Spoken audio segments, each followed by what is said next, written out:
tour guide presentation. We've heard from a lot of people. Haley, are you ready? Yeah, but I might not be able to screen share since I did it on the computer.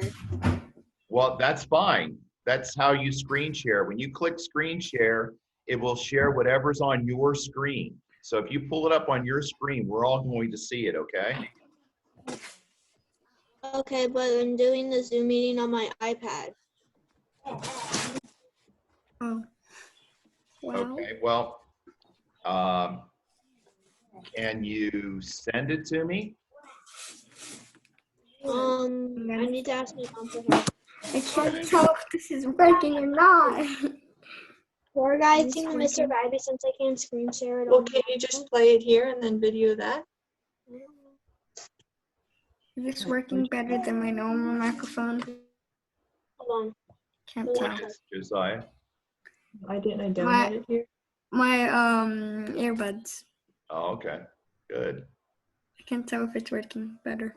Okay, we have Cheyenne coming in and Graham is coming in. All right, you find it. I don't know how to get to it. And If you send it to me, Haley, I can play it from my computer and then you can just read along. I'm signing in the Clever so I can get it. Okay.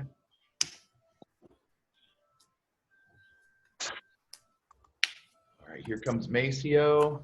She's Cheyenne. definitely working better. Look. Makes a little clicking noise. It's supposed to end the call, but it doesn't. It's not working. Let's see if it works with music. Yeah. Ah, it works. It definitely works. My ears hurt. There's Maceo. Ah, stop. What's Pause. that? Man, it took you a long time to get in here. Oh. all right. What's the email address? It's bagbym@pcsb.org.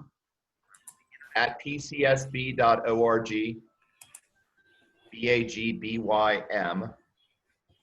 All right, it says link sent, so it should be going to you. Okay. My music went off. Now I have to try to find it again. I'm hungry. I haven't Okay. eaten yet. My dad's not up yet. My mom is babysitting Pause. one of her friend's babies. Okay. Okay. It's gone. My dad isn't awake yet, so I have to wait until he wakes up. Okay. And that may not be until 12, for all I know. Because he's a heavy Okay, sleeper. Haley, I'm checking my email. I don't see it yet, but I will look back. Music. Do you guys want to hear music? I have music on my tab right now. I don't know why. Okay, it's going.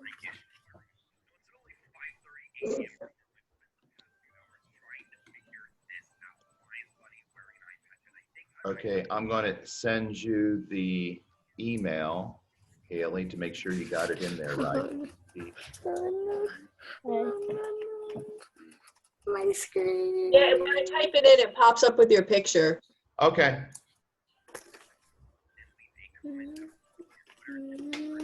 All right, well, I'll keep checking back. I'm going to share Zach's. Zach is having his house worked on and he has no access to the internet. So he did Denver. So I'm going to share that right now. So let me share the screen. And we got somebody else coming in here.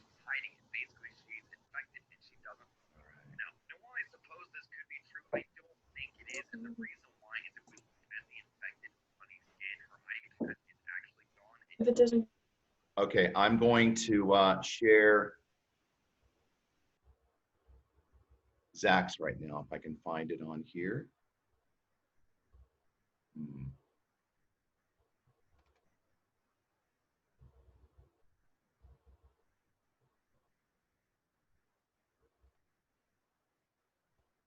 Oh, actually, Haley's came up. Here we go. Let's see if I can get this opened up and then Haley can go. Let me unmute you, Haley, as soon as I get this up. Oh, the big hole. That's right. That's really cool. And let's see if I can get the slideshow going. All right. Oops.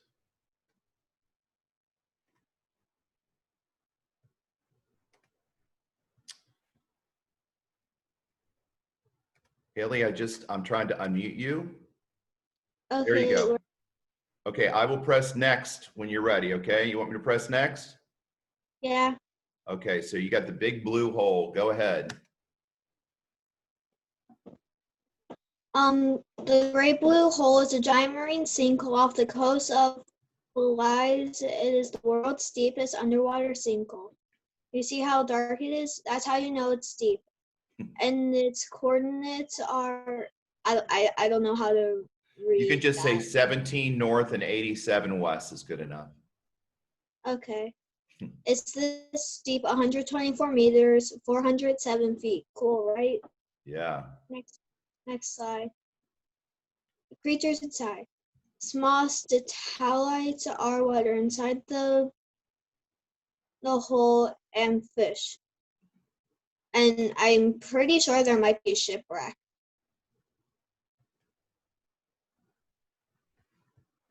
Why it's dangerous. If you're not pro diving and you go into its underwater caves, you'll get lost and drown. Its pressure can kill you.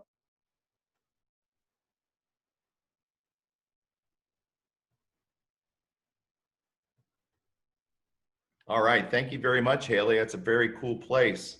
I've often thought about going there myself.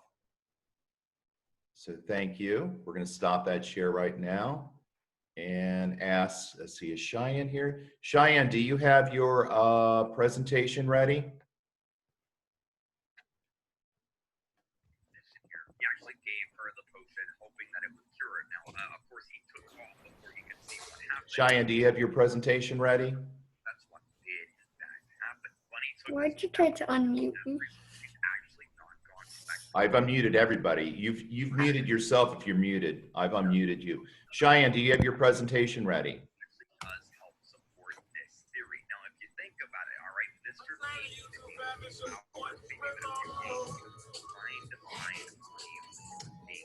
Okay, so let's see, Graham has got to be coming in. All right, guys, so I'm gonna now, since it doesn't seem like anybody else is ready, I don't see Eli here. Oh, do I? Is Eli here? Eli, do you have your presentation ready? Yes. Okay, go ahead and screen share if you can. Where do I go to screen share? It's at the bottom. Hours trying to get Bunny out of the school, only for as soon as he gets her out for her to, or for him to give her a potion that turns her into a monster. Like that's. It says you disabled it. Okay, let me fix it then. Hold on just a second. I don't disable it. It just goes to that automatically. So now you can do it. Go ahead. You're good to go.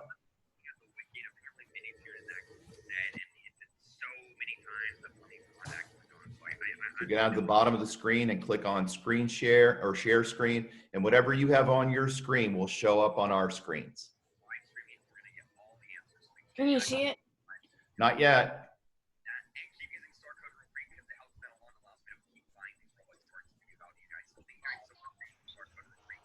If you take your arrow down to the bottom of the screen, you should see a thing that says, a green little box that says share screen.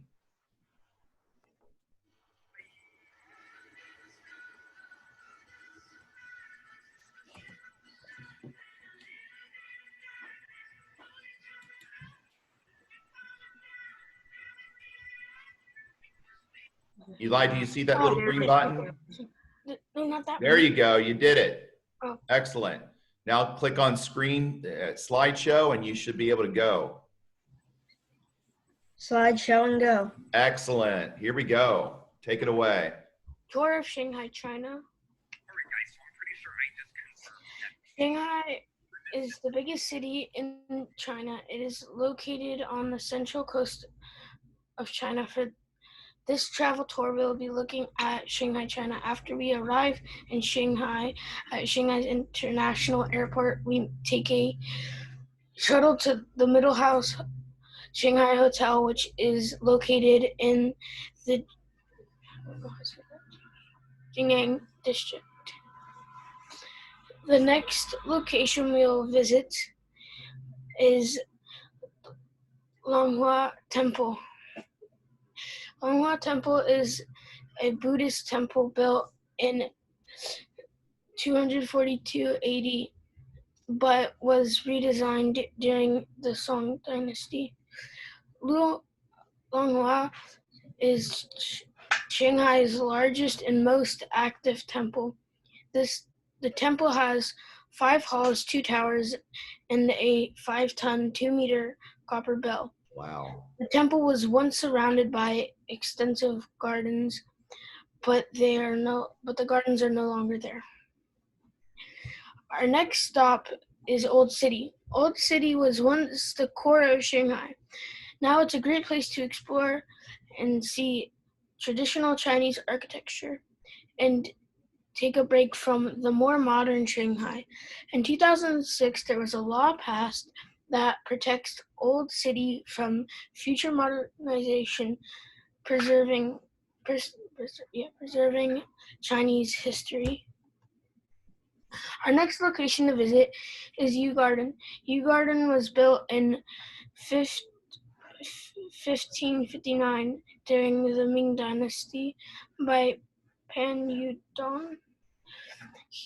He built it for his aging father. Today, the garden expands over 5 acres and is divided into 6 general areas.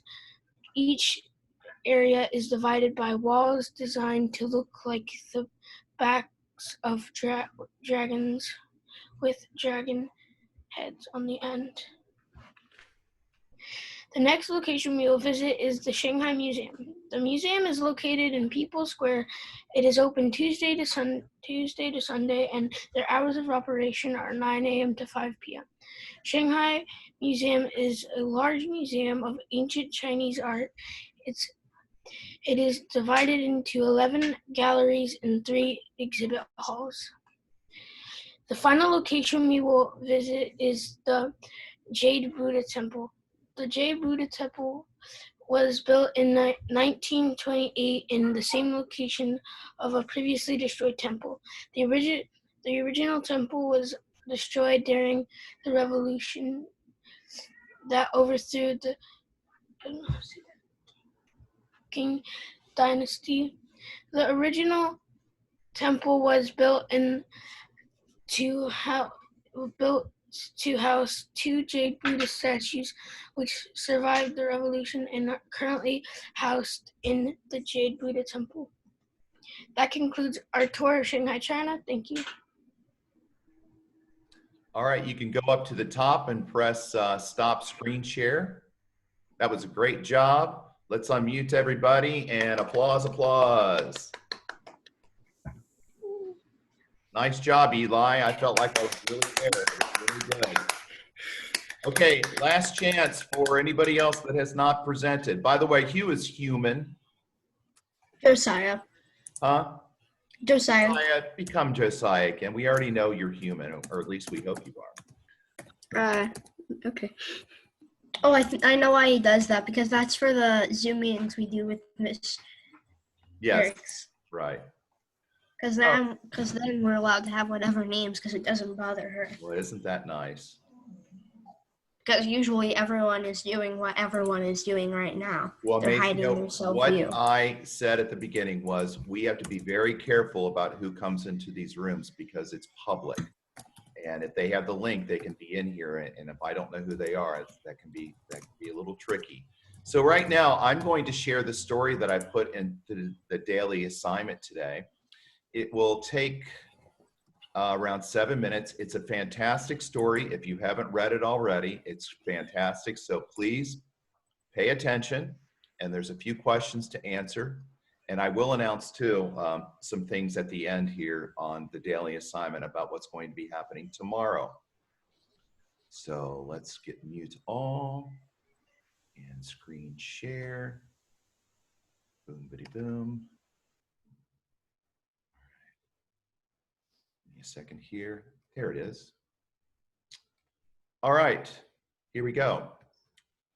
Thank You, Ma'am by Langston Hughes. She was a large woman with a large purse that had everything in it but hammer and nails. It had a long strap and she carried it slung across her shoulder. It was about 11 o'clock at night, and she was walking alone when a boy ran up behind her and tried to snatch her purse. The strap broke while the single tug the boy gave it from behind. But the boy's weight and the weight of the purse combined caused him to lose his balance, so instead of taking off full blast as he had hoped, the boy fell on his back on the sidewalk and his legs flew up. The large woman simply turned around and kicked him right square in his blue jeans sitter. Then she reached down, picked the boy up by his front shirt, and shook him until his teeth rattled. After that, the woman said, "Pick up my pocketbook, boy, and give it here." She still held him, but she bent down enough to permit him to stoop and pick up her purse. Then she said, "Now ain't you ashamed of yourself?" Firmly gripped by his shirt front, the boy said, "Yes'm." The woman said, "What did you want to do it for?" The boy said, I didn't aim to." She said, "You a lie."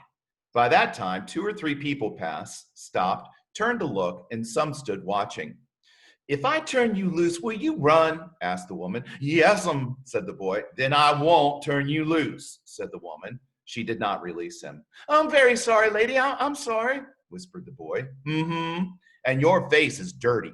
I got a great mind to wash your face for you. Ain't you got nobody home to tell you to wash your face?" "No," said the boy. "Then it will get washed this evening," said the large woman, staring up the street, dragging the frightened boy behind her. He looked as if he were 14 or 15, frail and willow wild in tennis shoes and blue jeans. The woman said, "You ought to be my son. I would teach you right from wrong. Least I can do right now is to wash your face. Are you hungry?" "No," said the being dragged boy. I just want you to turn me loose." "Was I bothering you when I turned that corner?" asked the woman. "No." "But you put yourself in contact with me," said the woman. "If you think that that contact is not going to last a while, you got another thought coming. When I get through with you, sir, you are going to remember Mrs. Luella Bates Washington Jones." Sweat popped out on the boy's face and he began to struggle. Mrs. Jones stopped, jerked him around in front of her, put a half Nelson about his neck, and continued to drag him up the street. When she got to her door, she dragged the boy inside, down a hall, and into a large kitchenette furnished room at the rear of the house. She switched on the light and left the door open. The boy could hear other roomers laughing and talking in the large house. Some of their doors were open too, so he knew he and the woman were not alone. The woman still had him by the neck in the middle of her room. She said, "What's your name?" "Roger," answered the boy. "Then, Roger, you go to that sink and wash your face," said the woman, whereupon she turned him loose at last. Roger looked at the door, looked at the woman, looked at the door, and went to the sink. "Let the water run till it gets warm," she said. "Here's a clean towel." You going to take me to jail?" asked the boy, bending over the sink.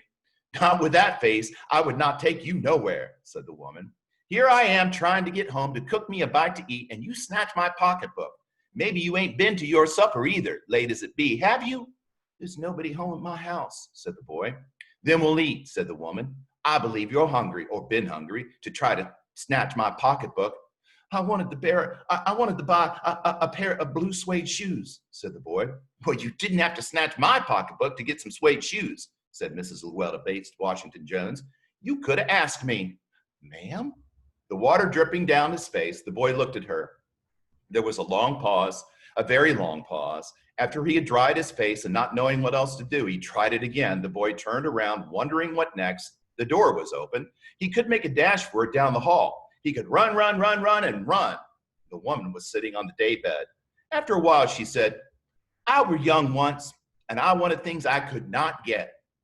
There was another long pause. The boy's mouth opened. Then he frowned, but not knowing he frowned. The woman said, "You thought I was going to say, but, didn't you? You thought I was going to say, but I didn't snatch people's pocketbooks." "Well, I wasn't going to say that." Pause, silence. "I have done things too, which I would not tell you, son, neither tell God if he didn't already know.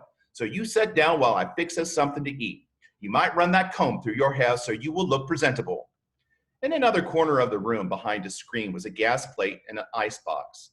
Mrs. Jones got up and went behind the screen. The woman did not watch the boy to see if he was going to run now, nor did she watch her purse, which she left behind her on the daybed. But the boy took care to sit on the far side of the room where he thought she could easily see him out of the corner of her eye if she wanted to. He did not trust the woman not to trust him, and he did not want to be mistrusted now. Did you need somebody to go to the store? Asked the boy. Maybe to get some milk or something? Don't believe I do, said the woman. Unless you just want some sweet milk yourself. I was going to make cocoa out of this canned milk I got here. That'll be fine, said the boy. She heated some lima beans and ham she had in the icebox, made the cocoa, and set the table. The woman did not ask the boy anything about where he lived or his folks or anything else that would embarrass him. Instead, as they ate, she told him about her job in a hotel beauty shop that stayed open late, what the work was like, and how all kinds of women came in and out, blondes, redheads, and Spanish. Then she cut him a half of her 10-cent cake. Eat some more, son, she said. When they were finished eating, she got up and said, now here, take this $10 and buy yourself some blue suede shoes. And next time, do not make the mistake of latching onto my pocketbook nor nobody else's, because shoes come by devilish like that will burn your feet. I got to get my rest now, but I wish you would behave yourself, son, from here on in. She led him down the hall to the front door and opened it. Good night. Behave yourself, boy, she said, looking out into the street. The boy wanted to say something else other than thank you, ma'am, to Mrs. Luella Bates Washington Jones, but he couldn't do so.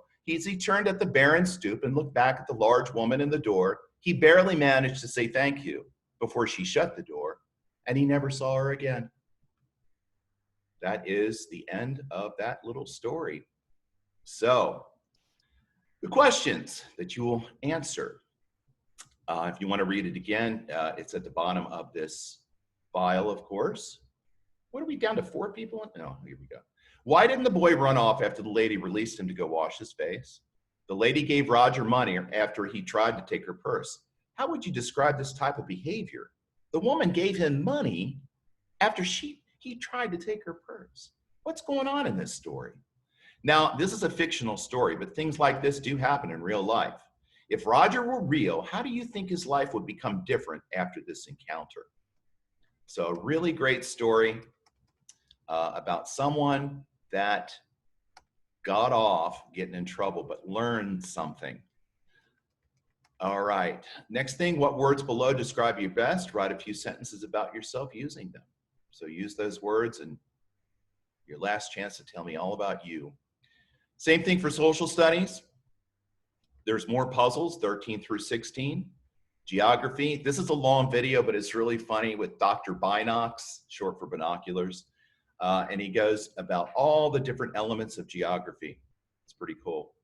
How has this pandemic quarantine changed you and your family? Do you think the changes will last? I know it's changed some things for me. I like sitting in front of my window. I'm not going to move from here. I get to look outside, and it's beautiful. Today, the fun facts, there's like a ton of them. I don't know why it started with 4. That's weird. But there are a ton of fun facts. I couldn't resist, so I just gave you all of them. They're pretty cool. So I'm going to stop sharing now, and I'm going to remind you that I'm going to unmute everybody too. Tomorrow will be our last meeting, but we're going to meet all together. Both homerooms are going to meet together, so each homeroom will get the same link. Mrs. Dirks will be there, I will be there, and we'll start right at 9:30 with Mrs. Dirks' room and this homeroom. But what I want you to think about for tomorrow's Zoom meeting is you'll have 1 minute, say whatever you want to everybody. So if you have something to say or something to celebrate or something to share or just to say, so long, have a great summer, be ready.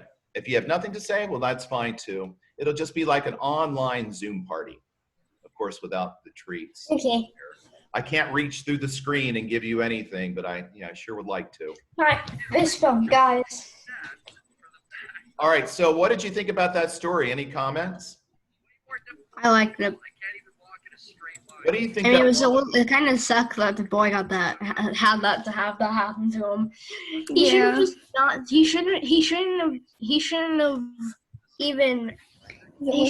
tried to take the post in the first place. Well, that's right, Maceo. But he didn't have any family at home, so obviously this woman knows that this boy has a very rough. It's a nobody tough life. home. He has to take care of himself, and still, she doesn't. It's not like she said, "Oh, it's fine that you did that, honey, because of your rough life." That's not what she said. She said, If I didn't have my mom and dad, I would be out on the streets, not wearing any clothes, asking for money so I can get things I need. yeah, I'd rather If I not. didn't have my mom and my dad. My dad's the one that teaches me discipline. My mom's the one that feeds me, clothes me, bathes. Well, I bathe Yeah. myself. I shouldn't say that. She used to bathe. Another thing No. about the story, it really helps. I don't know. It reminds you that sometimes you see kids do things or teenagers do things and you don't understand it. What you don't usually understand is what kind of life they have, how rough their life is. So it gives you a little sense of grace towards other people. That if you understood what their life was really like, maybe you would understand why they behave the way they do sometimes. So I really like the story. I hope you did too. I love that lady. She reminds me of my grandma because that's exactly how my grandma was. She wouldn't let you get away with anything, but she was sweet as pie. And she used to work. She used to work as kind of like the mother figure in an orphan home. And she let me stay there over the weekend with her, and I got to know what it's like for kids that don't have parents, and it really, and how she was with them. She was very strict, but very loving and kind and funny at the same time. But it really taught me a lesson that you should be glad you have people that care about you and love you, and do their best for you and try to teach you between right and wrong. Because those kids lived a rough life in that orphanage. So anyway, if nobody else has something to share, you guys can talk if you want to. Then we'll do our countdown, and then tomorrow, if you have something to say, be ready to say it. And we're down to the last day, one more day tomorrow. And I will remind you too that Summer Bridge is still open. They're still accepting slots if you want to continue some online learning. That would be great. And I hope you guys keep in touch in August. Hopefully we'll all be back there and we can see each other again. Any other comments?